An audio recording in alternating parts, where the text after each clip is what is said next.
Hello there, कैसे हो आप सब। Welcome back. आज हम मेगा रिवीजन करने जा रहे हैं एक और नए टॉपिक का, जिसका नाम है रिस्की प्रपोजल्स। बहुत अच्छा टॉपिक है।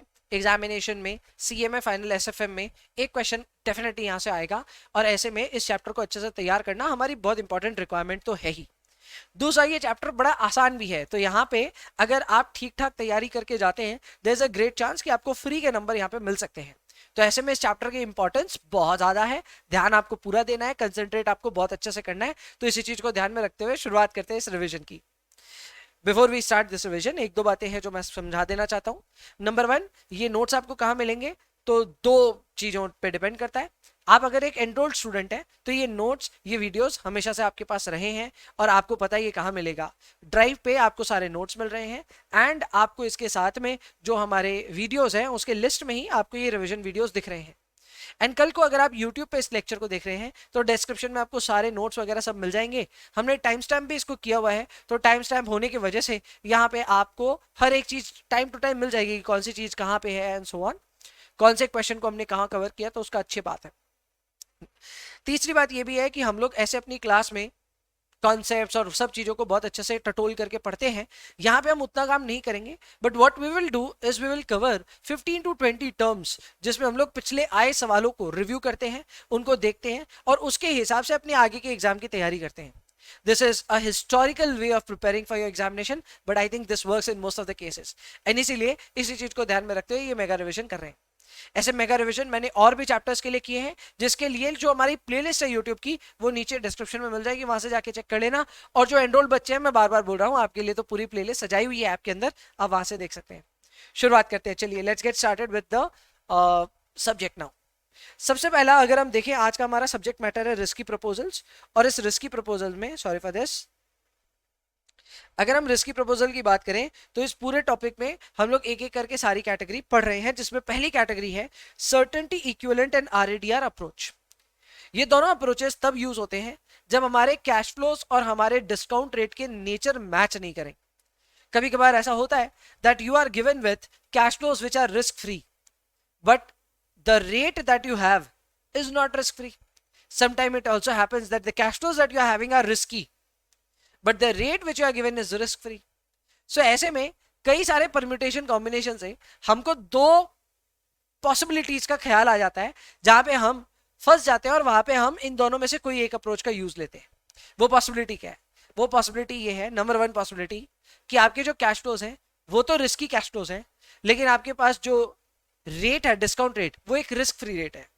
ऐसे में आप या तो अपनी रेट को आरएडीआर में कन्वर्ट करें, यानी रिस्क एडजस्टेड रेट में कन्वर्ट करें, या फिर में आप अपने कैश फ्लोस को रिस्की से रिस्क फ्री बनाएं। दोनों ही रास्ते हैं।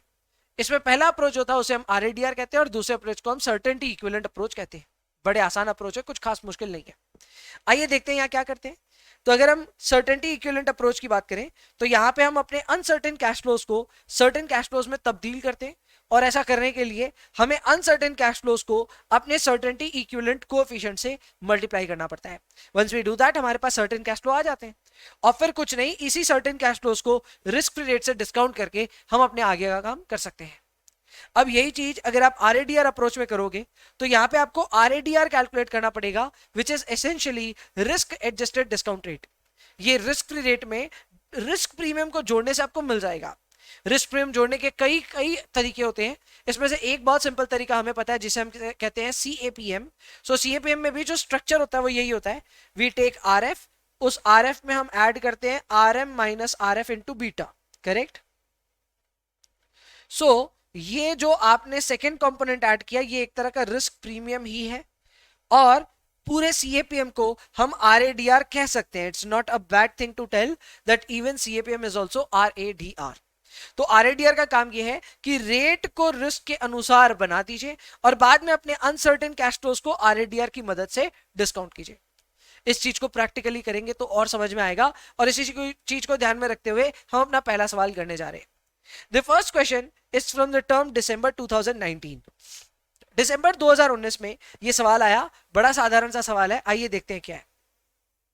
Jaspal limited is considering two mutually exclusive projects A and B.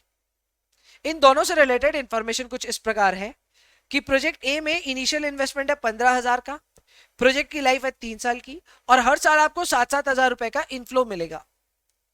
Risk index इसका दिया हुआ है 0.4। ये रिस्क इंडेक्स कहां काम आएगा थोड़ी देर में देखेंगे। प्रोजेक्ट बी में यही चीज अपने को दी हुई है, इनिशियल इन्वेस्टमेंट 20,000 का, लाइफ 3 साल की, एनुअल कैश फ्लो 10,000 का और रिस्क इंडेक्स 1.8 का। अपने को बोला है कि अपने यहाँ पे अलग अलग टेक्निक यूज करेंगे for different different level of risk, and यहाँ पे आरएडीआर और सर्टेनिटी इक्विवेलेंट अप्रोच यूज करने के लिए कहा है। सर्टेनिटी इक्विवेलेंट अप्रोच के लिए हमको तीनों साल के सर्टेनिटी इक्विवेलेंट कोएफिशिएंट्स दिए हुए हैं for project A and B. इसके बाद में आरएडीआर के लिए रिस्क इंडेक्स के अनुसार हमें यहां पे आरएडीआर की वैल्यूज दी हुई है। सो कितने रिस्क इंडेक्स पे कितना हमको यहां पे रेट लेकर के चलना है ये हमें अच्छे से समझाया हुआ है। पहला क्वेश्चन हमको ये कहता है कि सिर्फ एनपीवी के बेसिस पे क्या हम प्रोजेक्ट ए को एक्सेप्ट करेंगे या प्रोजेक्ट बी को। तो ये बड़ा आसान है। प्रोजेक्ट ए और बी के लिए आपको सिर्फ एनपीवी एनालिसिस करनी है और वो करना आसान है। प्रोजेक्ट ए के लिए एनपीवी एनालिसिस करने के लिए आप फॉर्मूला लगाएंगे, क्या फॉर्मूला लगाएंगे, ये वाला। इसमें 3 नंबर जो हमने लिखा है ना, 3 के जगह आई थिंक, अच्छा वो आरएडीआर के हिसाब से है, 1 नंबर का है ये रहा। सो 1 नंबर बेसिकली एकदम सिंपल सा हिसाब है।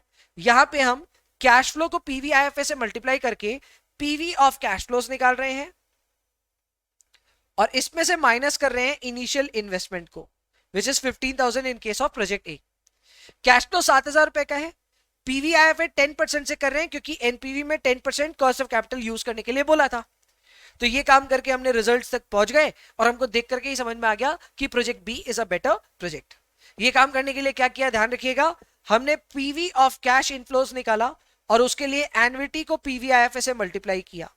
इसमें से हमने माइनस किया इनिशियल इन्वेस्टमेंट को। जैसे ही हमने ये काम किया हमारे पास आ गया एनपीवी। पहला मेथड हो चुका है कंप्लीट। एक बार इस पे गौर करें, अच्छे से गौर करें, एनपीवी का असेसमेंट समझें,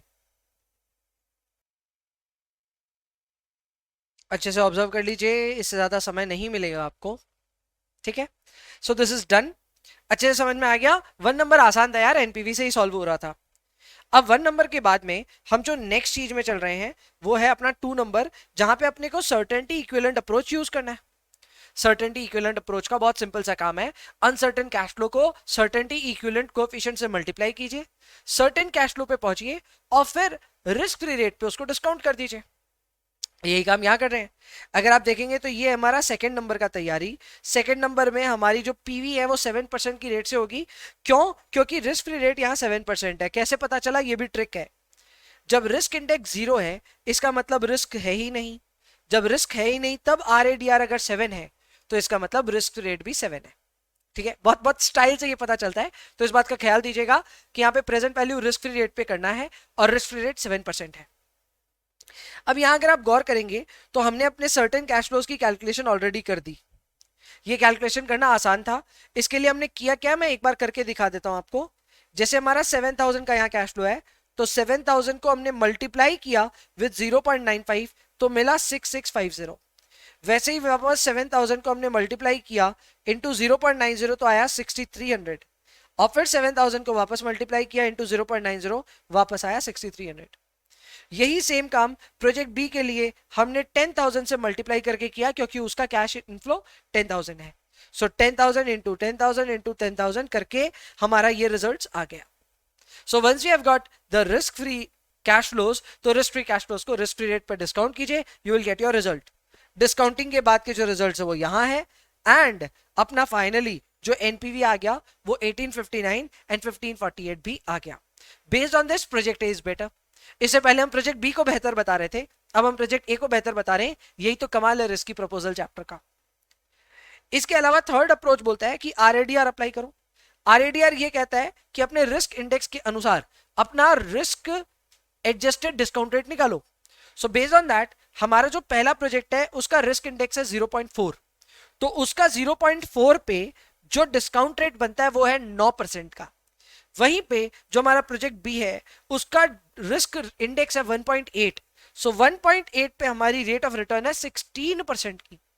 सो ऐसे में ये कहना गलत नहीं होगा कि प्रोजेक्ट ए जो है उसके कैश फ्लोज को आप 9% पे डिस्काउंट कीजिए, लेकिन प्रोजेक्ट बी के डिस्काउंटिंग करते वक्त 16% को यूज कीजिएगा। ये बात का ख्याल रखना है, और यही काम हम यहां कर रहे हैं थर्ड वाले केस में। आप देख सकते हैं मैंने फॉर्मूला वही एनपीवी वाला लगाया, एन्युटी को पीवीआई से मल्टीप्लाई करके मैं यहाँ पे पीवी ऑफ कैश इनफ्लो निकाल रहा हूं और उसमें से माइनस कर रहा हूं initial investment to find out NPV. पर ये काम करते वक्त आप देखिए मैंने बड़ी शातिराई से एक जगह यूज किया है 9% और एक जगह यूज किया है 16%, तो इसका थोड़ा सा ख्याल रखिएगा। एक जगह 9% यूज हुआ और एक जगह 16% यूज हुआ है, तो इसका थोड़ा सा ख्याल रखना जरूरी है। एंड बस ये कैलकुलेशन करके हमें पता चला कि अगेन किसका एनपीवी ज्यादा है, प्रोजेक्ट ए का एनपीवी ज्यादा है। यानी कितना अच्छा सवाल है जहां पे आपको एनपीवी के हिसाब से प्रोजेक्ट बी बेटर आ रहा था, लेकिन सर्टेनिटी इक्विवेलेंट अप्रोच और आरएडीआर अप्रोच दोनों में प्रोजेक्ट ए बेटर आया है। So this was it for this particular question. ये 10 मार्क्स का आया था, उम्मीद करता हूं आगे भी आए क्योंकि बड़ा आसान सा सवाल था। तो था दिसंबर 2019 का सवाल। Next we are jumping on to the second question. The second question is December 2015 का 6 मार्क्स के लिए सवाल। मैंने यहां लिखा है फ्री के मार्क्स, तो फ्री के ही होंगे क्या मालूम। सवाल है कि एक टेक्सटाइल मैन्युफैक्चरिंग कंपनी है, उसके पास 2 म्यूचुअली एक्सक्लूसिव प्रपोजल्स है। इसका मतलब ये होता है कि दोनों में से कोई एक को ही आप हाँ बोल सकते हो। दोनों की इनिशियल इन्वेस्टमेंट्स अपने को दिए हुए हैं, जो कि है 8,40,000 यानी 8,40,000 एंड 8,75,000 विच इज 8,75,000 रुपए। दोनों की इनिशियल इन्वेस्टमेंट होने के बावजूद के साथ साथ हमारे पास इनके कैश इनफ्लोज भी हैं। जैसे प्रोजेक्ट एम के केस में कैश इनफ्लोज ये रहे, पर उसके बगल में सर्टेनिटी इक्विवेलेंट कोएफिशिएंट भी दिया हुआ है। ऐसे ही प्रोजेक्ट एन है जिसके कैश फ्लोज भी हैं और साथ में सर्टेनिटी इक्विवेलेंट कोएफिशिएंट भी है। सो आपका पहला टास्क यहाँ पे यही बनता है कि आप अपने अनसर्टेन कैश फ्लोज से सर्टेनिटी इक्विवेलेंट कोएफिशिएंट को मल्टीप्लाई करें और सर्टेन कैश फ्लोज निकाल लें। वही काम हमने यहाँ किया है। 4.5 लाख को 0.8 से मल्टीप्लाई किया आया 3,60,000। 5 lakhs into 0.7 is 3,50,000 and 5 lakhs into 0.5 is 2,50,000 and accordingly हमने सेम काम प्रोजेक्ट एन के लिए भी किया। आगे जाकर के हमको पता चला कि हमारी रिस्क फ्री रेट 7% की है और हमारा आरएडीआर 10% का है। अगर हमको इस सवाल को सर्टेनिटी इक्विवेलेंट अप्रोच से बनाना है तो हमने कैश फ्लोज को ऑलरेडी सर्टेन कैश फ्लोज में कन्वर्ट कर दिया था। बस इतना सा ध्यान देना कि डिस्काउंटिंग करते वक्त आप 7% को यूज करना, क्योंकि ये रिस्क फ्री रेट पे होगा और रिस्क फ्री रेट 7% है। सो बेस्ड ऑन दैट हमने यहाँ पे प्रेजेंट वैल्यू फैक्टर्स पहले से निकाल लिए थे। We have done the maths here. हमने प्रोजेक्ट एम के लिए फर्स्ट ईयर के सर्टेन कैश फ्लो के साथ में PV factor at risk rate multiply किया, सेकंड ईयर के कैश सर्टेन कैश फ्लो के साथ में पीवी फैक्टर मल्टीप्लाई किया, और थर्ड ईयर के भी जो हमारे सर्टेन कैश फ्लोज थे उससे हमने पीवी फैक्टर मल्टीप्लाई किया। We have got the result जिसमें से इनिशियल इन्वेस्टमेंट माइनस करके हमारे पास में एनपीवी आ गया।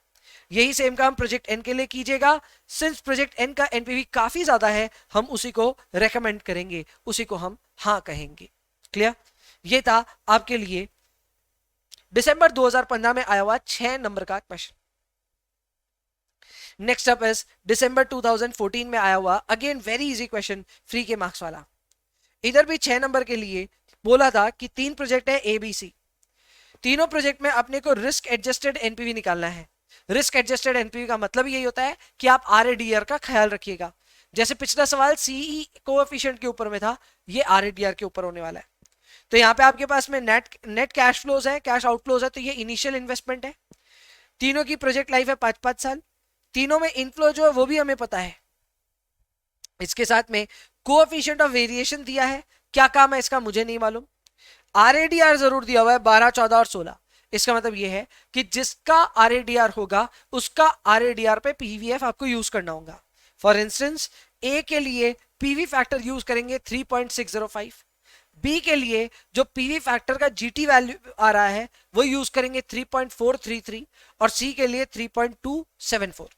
अब बड़ा आसान है, कैलकुलेशन करने के लिए अपने एनुअल कैश फ्लोज को पीवी फैक्टर से मल्टीप्लाई कीजिए, you will gate PV of cash inflows, और उसमें से आप माइनस कर दीजिए initial investment, you will get your NPV. यही काम हमने यहाँ किया। 8150, 24,186 एंड 19,180 हमारे पास आ गया for project A, B and C. इसमें प्रोजेक्ट बी सबसे ज्यादा है, so we will select that. Next is December 2013। ये भी फ्री के मार्क्स है 5 नंबर के लिए। मैं तो कहता हूं पूरी कैटेगरी ही फ्री के मार्क्स है। तो इधर अपने को क्या करना है, जमुनालाल बजाज लिमिटेड है जिसका आपको कुछ इंफॉर्मेशन दिया गया है, जैसे कि इनिशियल इन्वेस्टमेंट है 1 लाख रुपए का, फर्स्ट ईयर, सेकंड ईयर और थर्ड ईयर में कितने कितने कैश फ्लोज आएंगे हमें बता दिया गया है। इसके साथ बोला है कॉस्ट ऑफ कैपिटल 10% का है, और ये भी बोला है कि मैनेजमेंट ने अपने डिसाइड किया है कि हम अपने कैश फ्लोज को सर्टेन बनाएंगे by multiplying them with the certainty equivalent coefficients which are 80%, 70% and 60% respectively.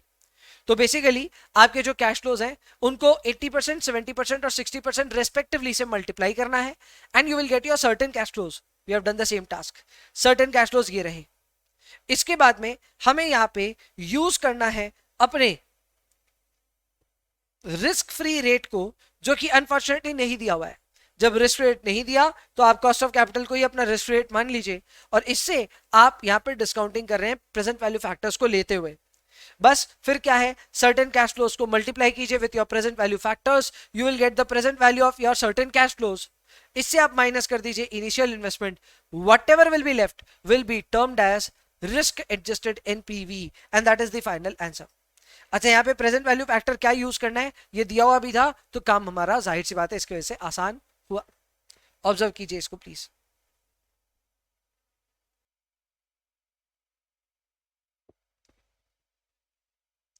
किया ऑब्जर्व आपने? हुआ अच्छे से? चलो आगे बढ़ते हैं। Next up is category number 2। Category number 2 की अगर हम बात करें तो यहाँ पे हम एक्सपेक्टेड एनपीवी, एसडी और हिलर रूल की बात करेंगे। जाहिर सी बात है कि एक इंपॉर्टेंट कैटेगरी है, ऑब्वियसली इसका ख्याल रखना होगा आपको। अच्छा भाई दी, कई बच्चे बोलेंगे ऑब्जर्वेशन करने के लिए आपने बोला, टाइम ही नहीं दिया। अरे भाई, जब मैं ऑब्जर्वेशन करने को बोल रहा हूँ इसका मतलब मैं कह रहा हूँ कि वीडियो को पॉज करो, ऑब्जर्व करो एंड देन फिर आगे बढ़ो। जस्ट इन केस आप उस फ्रेम को मिस कर दिए, पीछे जाकर के पॉज करके देखिए, ऑब्जर्व कीजिए उस सवाल को। क्लियर? हम यहाँ स्टूडियो में रिकॉर्ड करते हैं सर, एफिशिएंसी सबसे ऊपर है, इसीलिए पॉज वॉज का समय नहीं है। आप पॉज कीजिए, अपने ब्रेक खुद डिसाइड कीजिए, ठीक है?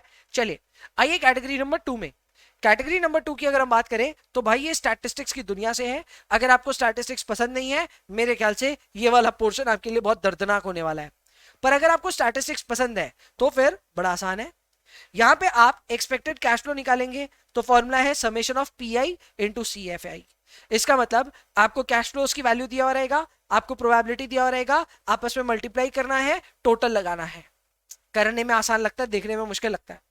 नेक्स्ट है एक्सपेक्टेड एनपीवी। एक्सपेक्टेड एनपीवी में भी सेम काम करना है। एनपीवी की अलग अलग वैल्यूज दी हुई रहेगी, तो उन अलग अलग वैल्यूज को आपको प्रोबेबिलिटी से मल्टीप्लाई करना है, नए कॉलम में इंसर्ट करना है और बाद में टोटल लगाना है। वेरिएंस कैलकुलेशन के लिए फॉर्मूला है। इस फॉर्मूले को हमने अपनी क्लास में कुछ इस तरह भी पढ़ा होगा।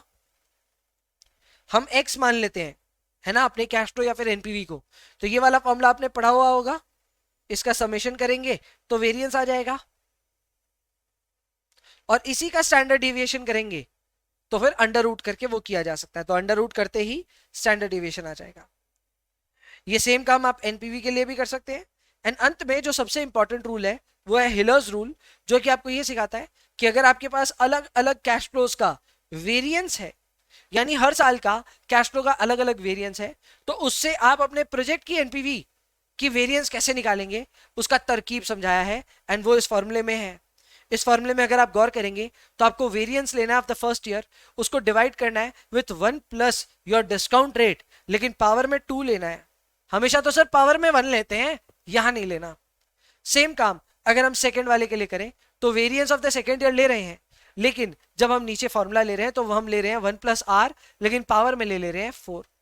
एंड ऐसे ही लास्ट में जाते जाते variance of the nth year divided by 1 plus r to the power 2n। So ये है हिलर का रूल, और एक एक करके अपने इस पे अब सवाल देखते हैं। सो दिसंबर 2023 में एकदम लेटेस्ट टर्म में बेसिक्स का एक सवाल आया हुआ है 8 मार्क्स के लिए। अपने वो यहां बोला कि शिवम लिमिटेड है, 2 प्रोजेक्ट को इवेलुएट करें जो कि है प्रोजेक्ट ए और बी। प्रोजेक्ट ए 36,000 का खर्चा है, प्रोजेक्ट बी में 30,000 रुपए का खर्चा है।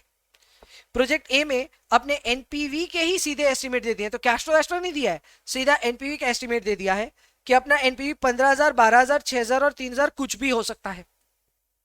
इन एनपीवी होने के लिए क्या प्रोबेबिलिटीज है वो भी दी हुई है। तो नेकी और पूछ पूछ, हमें एक्सपेक्टेड एनपीवी पूछेगा तो कैलकुलेट करना बड़ा आसान है। You need to take the probability, you need to take the NPV value, दोनों को आपस में मल्टीप्लाई करना है और लास्ट में टोटल लगाना है। ये काम हमने यहां कर दिया, रिजल्ट आया 9,000। सेम यही तरकीब को प्रोजेक्ट बी के लिए यूज किया।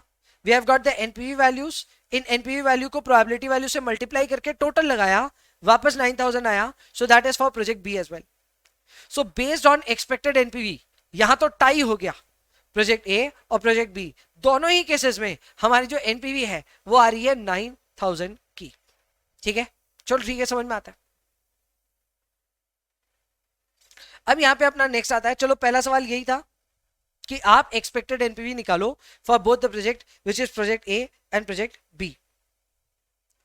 नेक्स्ट बोलता है कि किधर कितना ज्यादा रिस्क है, तो स्टैंडर्ड डेविएशन कैलकुलेट करके दिखाना है. तो इसके लिए आप देख सकते हैं, मैंने फर्स्ट कैटेगरी का x मान करके, डेटा सेट को क्या माना x, मैंने उसको पूरा सॉल्व किया और यहां पे मेरा वेरिएंस का वैल्यू आ रहा है 19.80. इसी को अंडर रूट करूंगा तो फिर ये आ जाएगा 4.45,000. और सेकेंड प्रोजेक्ट के लिए मेरे पास में प्रोबेबिलिटीज थी, हमारे पास कैश फ्लोज थे, हमने यहाँ पे कैलकुलेशन किया वाई आई माइनस वाई मीन. याद रखिए वाई मीन आपका 9000 आया था, ऊपर ही आपने कैलकुलेट किया था expected NPV.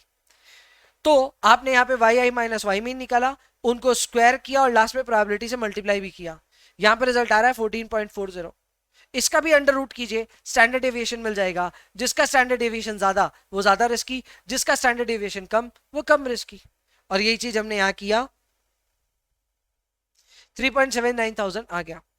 Clearly project B is the winner in terms of risk involve, क्योंकि यहां पे रिस्क कम इन्वॉल्व है. आगे हम बढ़ते हैं. नेक्स्ट बोलता है प्रॉफिटेबिलिटी इंडेक्स कैलकुलेट करो. तो प्रॉफिटेबिलिटी इंडेक्स के लिए फॉर्मूला होता है 1 plus NPV by initial investment. हमारे पास सब कुछ है. We have got initial investment which is 36,000 and 30,000 respectively.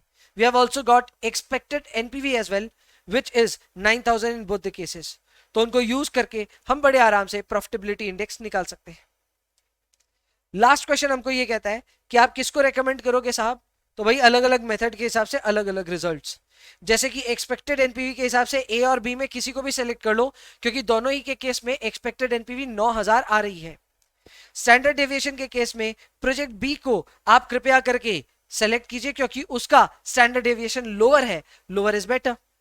And pi के हिसाब से प्रोजेक्ट बी को एक्सेप्ट कीजिए, क्योंकि इसका प्रॉफिटेबिलिटी इंडेक्स बेटर आ रहा है इन टर्म्स ऑफ और in relation with A. Question number 2017 दिसंबर में आते हैं. Application of Hillier rule. Hillier rule आते ही आपको सतर्क हो जाना है. यहां पे आपको इनिशियल इन्वेस्टमेंट दिया हुआ है 6000 और 5000. कैश फ्लो शेयर किए हुए हैं but with lots of percentages. वैसे ही कैश फ्लो शेयर किए हुए हैं विथ लॉट्स ऑफ परसेंटेजेस. गौर करना, ईयर 1 पे जो दो प्रोबेबिलिटीज दी हुई हैं उनका टोटल 1 होता है, ईयर 2 पे भी 1 होता है, ईयर 3 पे भी 1 होता है. सो बेसिकली हर साल के जो दो पॉसिबिलिटीज हैं ऑफ कैश इनफ्लोज उन दोनों को कंसिडर किया गया है और उसके बाद उनकी प्रोबेबिलिटीज भी बताई गई है. कुछ इस प्रकार की इनकी प्रोबेबिलिटी का टोटल 1 आ रहा है. ये काम सिर्फ फर्स्ट ईयर के लिए नहीं बल्कि सेकेंड और थर्ड ईयर के लिए भी किया हुआ है. सवाल में रिस्क फ्री डिस्काउंट रेट दिया हुआ है 10%. कंफ्यूज करने के लिए आरएडीआर भी दिया है 14.13% पे. हमको सवाल में बोला कि हमारा जो annual deviation of the cash flows है वो है 490, 491.5, 400 for project x. For project why it is 480, 490 and 790. अपने वो बोलता है कि एनपीवी आपको दोनों प्रोजेक्ट के लिए कैलकुलेट करना और बताना कौन सा बेहतर है. तो भाई ये तो आसान है. इसके लिए हमने जो अपना पहला प्रोजेक्ट है उसका 2600 इंटू 2.486 किया, जिससे हमारा present value of cash inflows आ गया. इसमें से माइनस किया इनिशियल इन्वेस्टमेंट, तो फिर एनपीवी आ गया. यही सेम काम आपको वाई के लिए करना है, उसका भी वैल्यू आ जाएगा. अनफॉर्चुनेटली सेम ही आ रहा है. सेकेंड मेथड में हमें वेरिएंस कैलकुलेट करना है. वेरिएंस कैलकुलेशन के लिए हिलर रूल का बहुत अच्छा उपयोग लिया गया है. याद देखिए, सवाल में स्टैंडर्ड डेविएशन रिपोर्ट किए गए थे, तो स्क्वायर करके उसको वेरिएंस में तब्दील करना होगा. दिस इज योर न्यूमरेटर काम. डिनोमिनेटर का काम है कि जो आपकी डिस्काउंट रेट है उसको पावर 2 कर दीजिएगा. So it will become 1.10 to the power 2 rather than 1. And यही काम हमको करना है. वेरिएंस ऑफ द प्रोजेक्ट आ गया 840.65. नेक्स्ट है जून 2015 का क्वेश्चन, फ्री के मार्क्स, और जून 2014 का क्वेश्चन स्किप ही किया हुआ है. मैं इसको भी स्किप कर देता हूं क्योंकि मुझे ऐसी पूरी उम्मीद है कि आप बड़े आराम से इसको कर लोगे. बस इतना ही था इस कैटेगरी में एंड इतना ही था इस पार्ट में भी. आई होप आपको इस फर्स्ट पार्ट में बड़ा मजा आया होगा। हमने यहाँ दो कैटेगरीज को कवर किया। पहली कैटेगरी थी सर्टेनिटी इक्विवेलेंट एंड आरएडीआर अप्रोच, जिसको हमने बहुत अच्छे से किया। एंड फिर सेकंड कैटेगरी पूरी स्टैटिस्टिक्स की दुनिया की थी। उनको समझ में आया होगा जिनका स्टैटिस्टिक्स ठीक ठाक हो गया है, पर जिन्होंने अच्छे से एसएफएम में स्टैटिस्टिक्स को इज्जत नहीं दी, उनके लिए थोड़ा हार्ड हुआ होगा। बट जो भी है, मैंने अपनी तरफ से ट्राई किया एक अच्छे बहुत नियमित समय में रिवीजन कराने का, जिसका फर्स्ट पार्ट यहाँ पे एंड होता है। सेकंड पार्ट में मिलेंगे जहां पे रिस्की प्रपोजल में डिसीजन ट्री एंड ऑनवर्ड्स हम बढ़ेंगे। तब तक के लिए एंजॉय योरसेल्व्स एंड प्लीज पढ़ाई करते रहिए।